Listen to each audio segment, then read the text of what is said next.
Hello everybody, I'm Sarah and I'm a recorder player.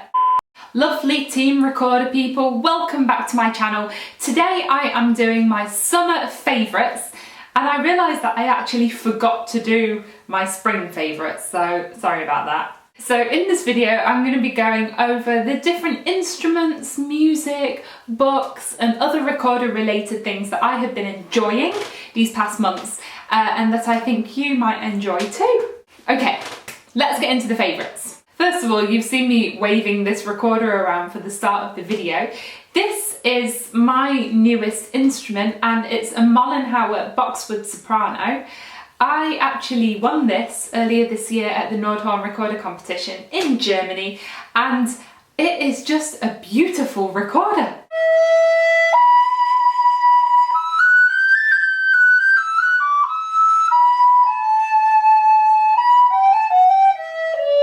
I've just really fallen in love with its kind of clear, bright, singing tone and I'm going to be using it in its first concert next week. That's the Willem Yeats Requiem for anyone who is interested. My other soprano recorder that I use for concerts is a Grenadilla Yamaha, but it sounds completely different. That one's quite dark and heavy and this one is just so And my other instrument that I've been really enjoying using lately is this. Yes, it is a recorder, even though it looks like a stick.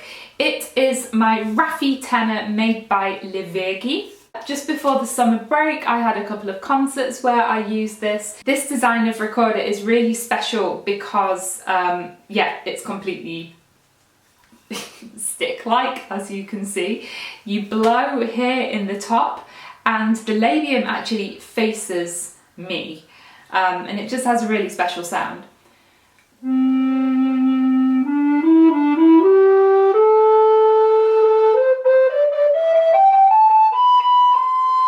So the Rafi recorders are quite an early model of recorders. I originally bought this to play early music on, but the great thing about Rafi tenors is that you can play really high, really soft. So normally on my Yamaha tenor, I get into the third octave and it's like, but this one, it's. So you can actually play contemporary music in a really beautiful way with this. On to music that I have been enjoying playing. Every time I get back after the summer break, I'm always like, it's time to practice. Let's do a practice regime. And I always turn back to my books of studies. And one of them that I enjoy the most is actually my book of Bousquet studies. These were composed in 1851. And yes, they're very romantic, quite cheesy, but they are so much fun to play.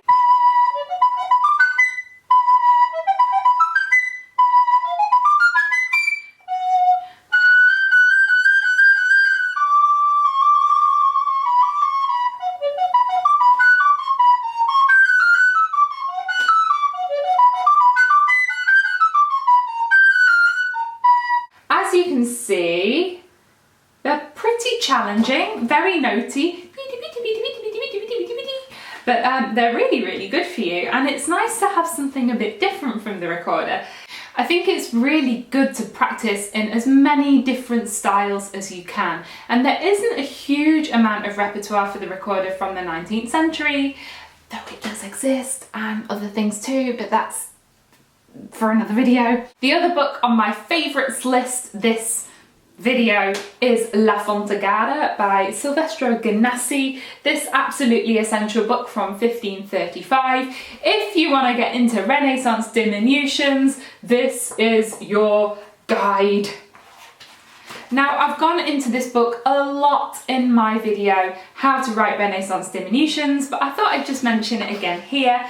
Basically, it goes over kind of the main intervals and steps you'll get in music, and it gives you a zillion options of how to ornament that. It's basically like saying, oh, you want to play da da, why not make it da da da da, or da da da da da da da, or da da da da da da da da. So I was using it for writing my own diminutions on a piece, which is kind of what it's for, but you can also use it to play through and just get a feel for the style of the music.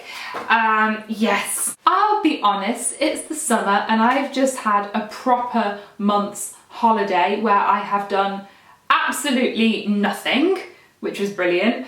Where am I going with this? Yes, reading books. One book that I've picked up again recently, and I love it just the same as when I read it the first time, is Musicophilia by Oliver Sacks. So Oliver Sacks is a physician, I think a neurologist, and this book is all about neurological conditions that have to do with music. And all of these stories are just so amazing. It goes from synesthesia and perfect pitch, why those exist, to also people hallucinating music and all kinds of different stuff. So this book is like the intersection between music and neurology, but told in a really human way. Yeah, it's great. And the other book I've unsurprisingly picked up again recently is The Savvy Musician by David Cutler. This book, mine has somehow suffered water damage from somewhere, I've no idea how. It says on the front it's how to build a career, earn a living and make a difference. And I think that is kind of the goal for every professional musician. Build your career, earn your living and make a difference. But this book is so amazing. It has step-by-step guides for everything, from writing to a concert programmer, to setting up your first CD, to how to make your website, to planning your career and building a teaching practice. It's all in here. The only thing is it sometimes does get a little bit overwhelming because there's just so much information in this book. You finish every little section like, I'm gonna go and do it now. So I have to be careful to just take it in small sections. The other thing is the book was published in 2010, so some sections have already dated, like the section on social media. It's like, social media is a new and interesting tool for professionals, particularly MySpace can be very exciting. Like, yeah, if you are going into music as your career, definitely arm yourself with this book. The next thing is something on my phone. This summer I've been listening to a lot of podcasts.